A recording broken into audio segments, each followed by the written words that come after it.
Assalamualaikum warahmatullahi wabarakatuh. Bismillah, alhamdulillah, wassalatu wassalamu ala rasulillah, wala hawla wala quwata illa billah, amma ba'd.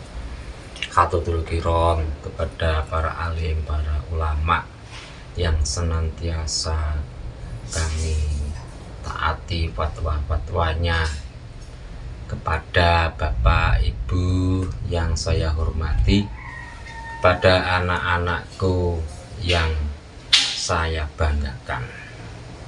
Syukur alhamdulillah pada kesempatan ini kita bisa bertemu, bertatap muka, walaupun hanya dalam rekaman video, yang semoga pertemuan kita pada kali ini benar-benar dibarengi ridho dan rahmat dari Allah Subhanahu wa Ta'ala, yang sehingga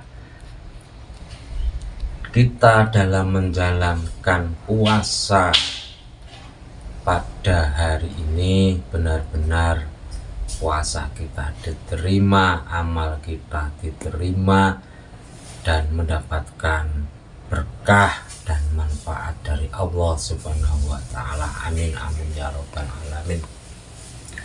Salawat beserta salam mudah-mudahan tetap melimpahkan kepada junjungan kita Nabi Agung, Nabi besar Muhammad Shallallahu Alaihi Wasallam, yang mana sudah menuntun kita dari zaman jahiliyah menuju zaman Islamiyah, dan semoga kita kelak diakui sebagai umat beliau dan mendapatkan syafaatnya. Amin amin ya rabbal alamin. Pemirsa yang berbahagia, kita kali ini insya Allah sudah memasuki puasa yang ke-29.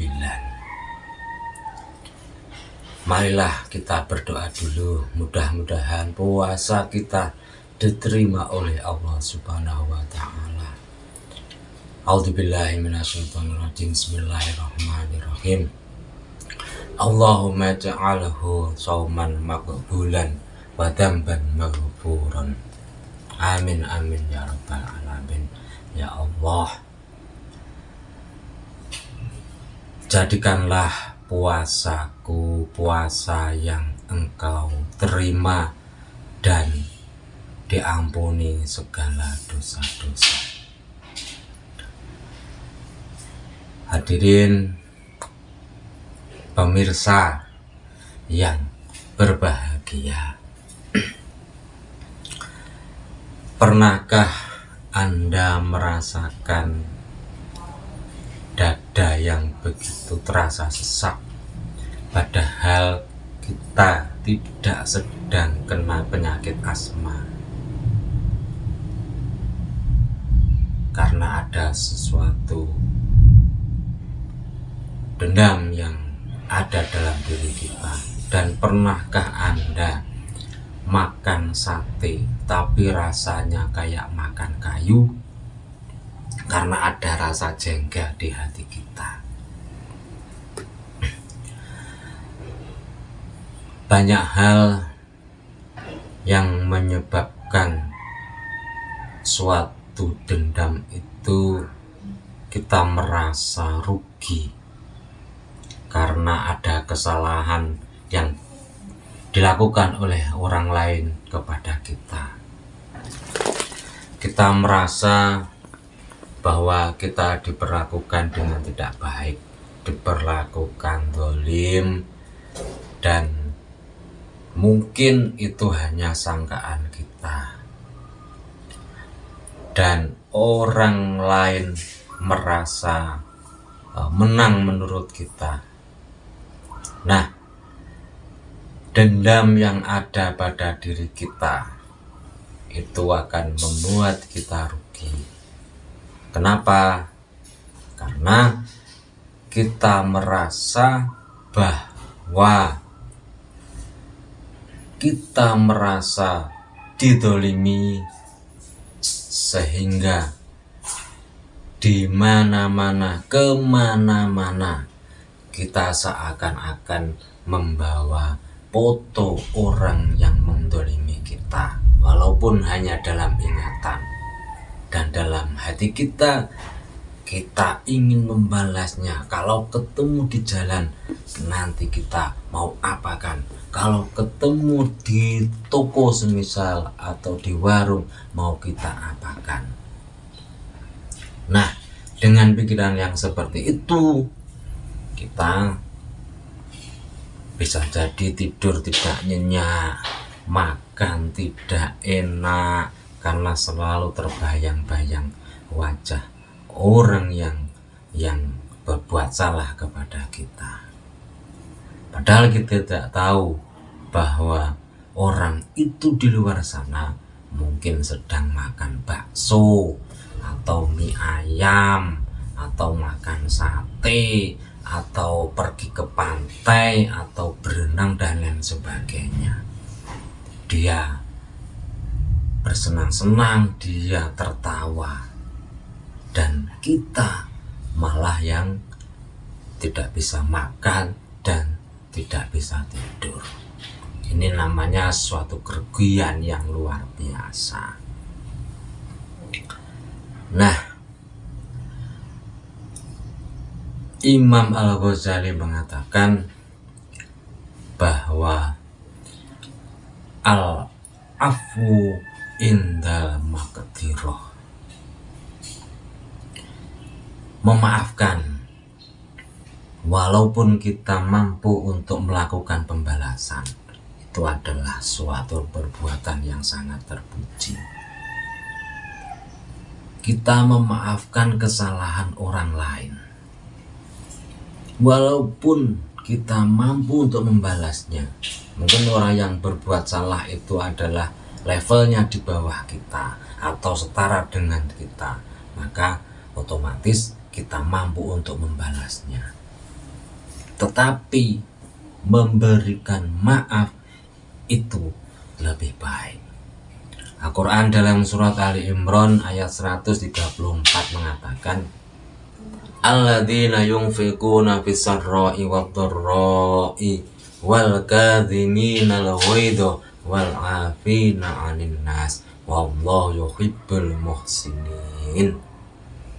Di situ ada kalimat wal kadhimina al-ghaidha, menahan amarah. Ini termasuk dari tanda-tanda orang yang bertakwa, yang dari awal itu adalah bahwa orang-orang yang mau menafkahkan sebagian rizkinya baik dalam keadaan lapang maupun dalam keadaan sempit. Dan yang selanjutnya adalah mau menahan amarah, terus wal afina, dan memaafkan aninasi, kesalahan manusia. Allah yuhibbul muhsinin, dan Allah mencintai orang-orang yang berbuat baik. Dari urutannya adalah menahan amarah dulu, baru memaafkan. Jangan memaafkan terus amarahnya terus berjalan. Itu kan seperti kata-kata aku mau memaafkan dia, tapi ketika nanti di jalan akan aku pukul misal. Nah, itu nggak boleh. Berarti amarahnya ditahan dulu, jangan sampai kita ingin membalas kesalahan orang lain. Nah, itu yang paling penting. Bahkan Al-Quran juga mengatakan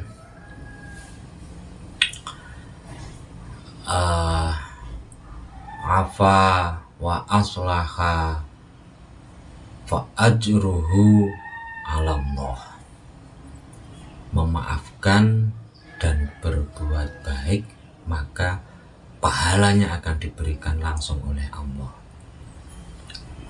Kalau kita semisal membalas dendam, berarti kita sudah tidak sabar dan kita tidak mengikuti aturan agama apa yang disampaikan oleh Allah.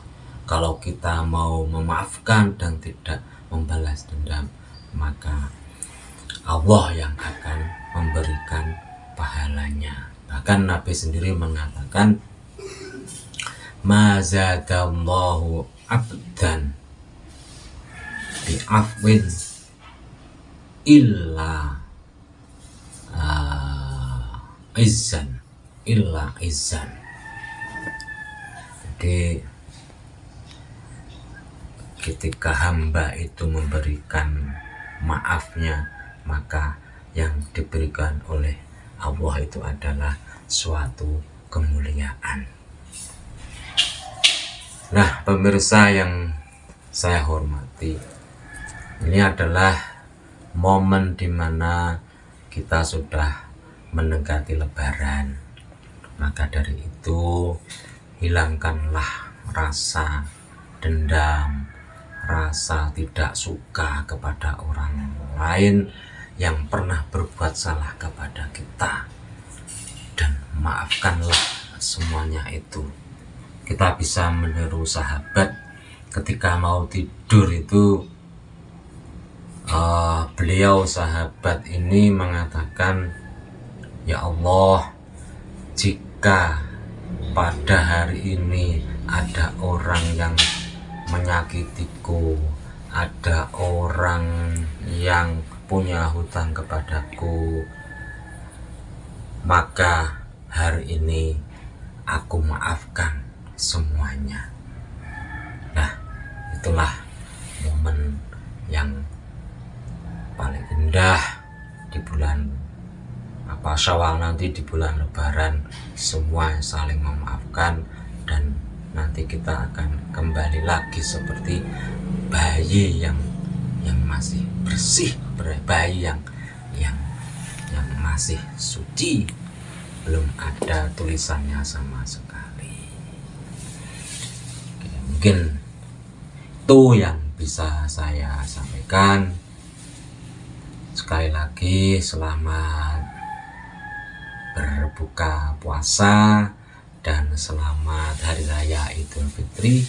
Mudah-mudahan semua amal kita diterima oleh Allah Subhanahu wa Ta'ala, dan kesalahan-kesalahan kita diberi ampunan oleh Allah Subhanahu wa Ta'ala. Wallahul muwaffiq ila aqwamit thoriq. Wassalamualaikum warahmatullahi wabarakatuh.